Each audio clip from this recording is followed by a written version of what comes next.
রবিবার দুপুরে খাওয়া দাওয়া সারার পরে বেরিয়ে গেছিলাম একটা কাজের জন্য। কাজটা আমারই ছিল বলতে গেলে, যেহেতু উইকেন্ড ছিল তাই আর একা যায়নি, সাথে নিয়ে নিয়েছিলাম আর একজনকেও। তো যাচ্ছিলাম একটু কল্যাণের উদ্দেশ্যে। যেই কাজটায় গেছিলাম কাজটা পুরোপুরি তো হয়নি, বরং বোরই হয়েছি। আর কোনো কাজে গেলে সেই কাজটা যদি সম্পূর্ণ না হয় বড্ডই বিরক্ত লাগে। আর উইকেন্ডে আমি তো নিজের কাজে গেছিলাম, সাথে যাকে নিয়ে গেছিলাম তাকে উইকেন্ডে আমি কাজের মধ্যে আটকে রেখেছি, সে তো ক্ষেপে লাল। তবুও সব কিছুর মাঝে একটা ভালো কাজ করে রেখেছিল, কাছাকাছি একটা ক্যাফে খুঁজে রেখেছিল। আর এই ক্যাফেটার নাম ছিল ক্যাফে লা। এত সুন্দর একটা অ্যাস্থেটিক ভাইব আর কালার কম্বিনেশন এত সুন্দর, ভীষণ ফটোজেনিক ছিল। আর আমি এবার প্রথম এই মিনিয়েচার ক্রাফটগুলো সামনে থেকে দেখলাম, এত সুন্দর লাগছিল ক্রাফটগুলো, ভীষণ ভালো লেগেছে। আর আমরা অর্ডার করেছিলাম একটা চিকেন প্যাটি বার্গার, সাথে রেড সস পাস্তা।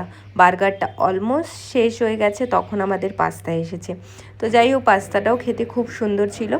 আর সাথে নিয়েছিলাম একটা ম্যাঙ্গো মিল্কশেক, সেটাও খুব সুন্দর ছিল। যদিও ঠান্ডা লেগেছিল, তাও মানে একটা এরকম ওয়েদারে ঠান্ডা জিনিস খাওয়া, সেটা তো আর ছাড়া যায় না। তো যাই হোক, একটু খাওয়া দাওয়া সারতে সারতে গল্প গুজবও করে নিলাম। এবার চলো বাড়ি ফেরার পালা। আর কল্যাণী থেকে আমাদের বাড়ি ফেরার রাস্তাটা বেশ সুন্দর করেছে।